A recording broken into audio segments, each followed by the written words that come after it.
ஒரு ஊரை பத்தி யோசிச்சு பாருங்க. அது வெறும் ஊர் இல்ல, ஒரு பெரிய குடும்பம் மாதிரி. அங்க வெளியில இருந்து யாரும் நிலம் வாங்க முடியாது. ஊர் சொத்து வெளிய போகக்கூடாதுன்னு கல்யாணம் கூட சொந்தத்துக்குள்ள தான் நடக்கும். அந்த ஊரோட கதை தான் பன்னாகம். இலங்கையோட மேப்ல ஒரு சின்ன புள்ளி தான், ஆனா அதோட வரலாறு ஒரு தேசத்தோட கதையையே மாத்தி போட்டிருக்கு. வாங்க அந்த ஆழமான கதைக்குள்ள நாமளும் சேர்ந்து பயணிப்போம். பன்னாகத்தோட கதை ஒரு தேதியிலயோ இல்ல ஒரு வரலாற்று நிகழ்விலையோ ஆரம்பிக்கல. அது ஒரு அழகான கவிதையில தொடங்குது. அதாவது, ஒரு பழத்துக்காக ஒரு பெண் குரங்கு அதோட காதினிய கழட்டி வீசுதான். அதை பார்த்த ஆண் குரங்கு அதை எடுத்து அதோட காதலி காதுல போட்டு விடுதான். வலி தாங்காம அந்த பெண் குரங்கு கண்ணுல தண்ணி வருது. அதே சமயம் அன்பால வாயில சிரிப்பும் வருதான். இப்படிப்பட்ட காதல் நிறைஞ்ச குரங்குகள் வாழுற செழிப்பான பூமி தான் ஈழம்னு இந்த பழம்பாடல் சொல்லுது. அந்த செழிப்போட ஒரு சின்ன துளிதான் நம்ம பன்னாகம். பன்னாகத்தை நீங்க சரியா புரிஞ்சுக்கணும்னா முதல்ல மேப்பை மறந்துடுங்க. அதோட உண்மையான புவியியல் அங்க வாழ்ற மக்கள் தான். அவங்களோட உறவுகள் தான் அந்த ஊரோட எல்லைகளையே வரையறுக்குது. இது ஒரு கிராமம்னு சொல்றதை விட ஒரே கூரைக்கு கீழே வாழ்ற ஒரு பெரிய குடும்பம்னு சொல்றது தான் ரொம்ப சரி. அதோட பேர்லயே ஒரு கவிதை இருக்கு பாத்தீங்களா? பன்னாகம். பண்ணுனா இசை, பண்பு. ஆகம்னா இருக்கிற இடம். அப்போ பண்பான மக்கள் வாழ்ற இடம்னு அர்த்தம். இந்த பேரு சும்மா இல்ல, அந்த மக்களோட வாழ்க்கை முறையையும் அவங்களோட கலாச்சார வேர்களையும் காட்டுற ஒரு அடையாளம். இந்த குடும்பத்துக்குன்னு சில எழுதப்படாத விதிகள் இருக்கு. ஆனா சட்டத்தை விட ரொம்ப வலிமையானது. இங்க இருக்கிற எல்லாரும் ஒருத்தருக்கொருத்தர் சொந்தக்காரங்க. ஊரோட சொத்து வெளியே போயிடக்கூடாதுங்கிறதுக்காக கல்யாணங்கள் பெரும்பாலும் உறவுகளுக்குள்ளேயே தான் நடக்கும். வெளியே இருந்து வந்து யாரும் இங்க நிலம் வாங்கிட முடியாது. ஏன், ஒரு புதுமுகம் ஊருக்குள்ள வந்தா கூட யாரு என்னன்னு விசாரிக்காம உள்ளே விட மாட்டாங்க. இந்த ஒரு இறுக்கமான பிணைப்பு தான் பல தலைமுறையா பன்னாக்கத்தோட ஆன்மாம காப்பாத்திக்கிட்டு வருது. எப்படி ஒரு குடும்பத்துக்கு வழிகாட்ட பெரியவங்க இருப்பாங்களோ, அதே மாதிரி பன்னாகம்ங்கிற இந்த பெரிய குடும்பத்துக்கு வழிகாட்டுறது 2 தூண்கள். ஊர் மக்கள் அத தங்களோட இரு கண்கள்னு சொல்றாங்க. அதுல ஒன்னு நம்பிக்கையையும் இன்னொன்னு அறிவையும் கொடுக்குது. அந்த 2 கண்கள் வேற எதுவும் இல்ல, விஸ்வத்தன முருகன் கோயிலும் மெய்கண்டான் பாடசாலையும் தான். ஒன்னு ஆன்மீக மையம், இன்னொன்னு அறிவு மையம். ஒரு காலத்துல காவல் தெய்வமான வைரவருக்காக நட்ட ஒரு சின்ன சூலந்தான் இன்னைக்கு மக்களோட கூட்டு முயற்சியால ஒரு பிரம்மாண்டமான முருகன் கோயிலா நிக்குது. அடுத்த கண் மெய்கண்டான் பாடசாலை.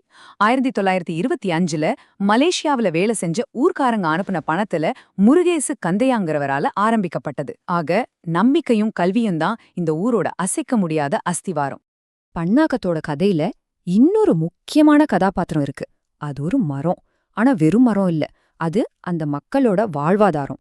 அவங்க அத அன்பா பூலோகத்தின் கற்பகதருன்னு கூப்பிடுவாங்க. அதுதான் பனை மரம். கொஞ்சம் கற்பனை பண்ணி பாருங்க. பனையோட நுங்கு கோடை காலத்துக்கு ஒரு அமிர்தம் மாதிரி. அதோட கொட்டைய மண்ணுல புதைச்சா பூமிக்குள்ள இருந்த பனங்கிழங்குன்னு ஒரு வரம் கிடைக்குது. அந்த கிழங்க காய வச்சு இடிச்சா கிடைக்கிறது தான் ஒடியல் மாவு. அதுல செய்யற ஒடியல் கூழ் இருக்கே, அது வெறும் சாப்பாடு இல்ல, அது அந்த பகுதி மக்களோட அடையாளம், அவங்க கலாச்சாரத்தோட சுவை. பனையோட கதை சாப்பாட்டோட முடியல. அதோட ஓலை அவங்க வீட்டுக்கு கூரையா மாறுது, கையில கூடையா மாறுது, படுக்க பாயா மாறுது. அதுலேந்து கிடைக்கிற பதநீரும் சரி கள்ளும் சரி அவங்க வாழ்க்கையோட ஒவ்வொரு நிமிஷத்துலயும் கலந்திருக்கு. சுருக்கமா சொன்னா, பனைமரம் பன்னாகத்தோட இன்னொரு உறவினர். இப்படி அமைதியா தன்னோட பாரம்பரியத்தோட வாழ்ந்துகிட்டு இருந்த பன்னாகம் ஒரு கட்டத்துல இலங்கை தமிழர் அரசியலோட மையப்புள்ளியா மாறும்னு யாரும் நினைச்சு கூட பார்க்கல. ஒரு பெரிய வரலாற்றோட திருப்பு முனைக்கு இந்த சின்ன கிராமந்தான் மேடாமச்சு கொடுக்க போகுது. அதுக்கு காரணம் இந்த மண்ணுல பிறந்த ஒரு மகன்.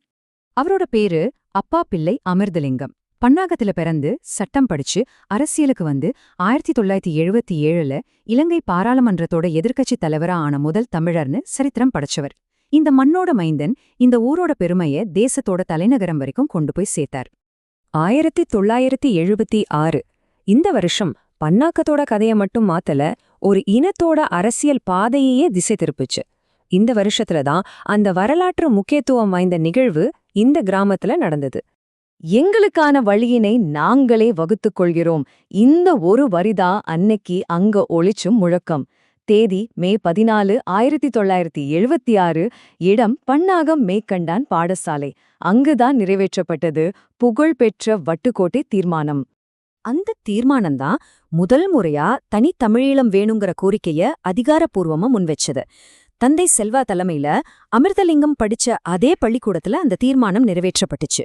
அன்னையிலிருந்து பன்னாகம் ஒரு அமைதியான கிராமம் மட்டுமில்ல, ஒரு அரசியல் இயக்கத்தோட பிறப்பிடமாவும் வரலாற்றுல பதிவாச்சு.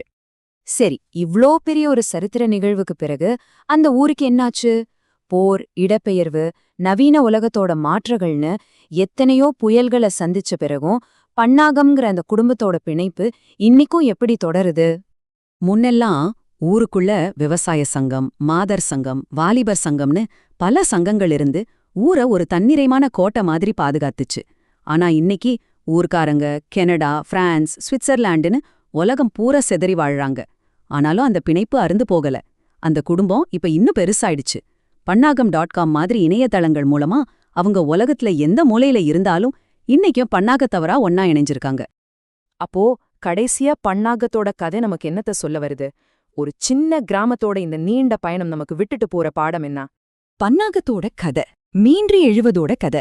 எவ்வளவு கஷ்டங்கள் வந்தாலும் தங்களோட அடையாளத்தை விட்டு கொடுக்காத மக்களோட கதை.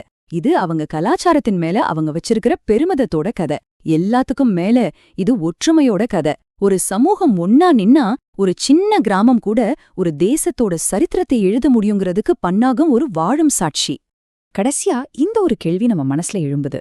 நாம எல்லாரும் வேகமா ஓடிக்கிட்டு இருக்கிற இந்த உலகத்துல பனாகம் மாதிரி ஆழமான வேர்கள் இருக்கிற சமூகங்களால தொடர்ந்து இப்படியே நிலைச்சு நிக்க முடியுமா? இல்ல அந்த ஆன்மா ஒரு குறிப்பிட்ட காலத்துக்கும் இடத்துக்கும் வரலாற்றுக்கும் மட்டும்தான் சொந்தமானதா? இதை நம்ம எல்லாரும் யோசிக்க வேண்டிய ஒரு கேள்வி.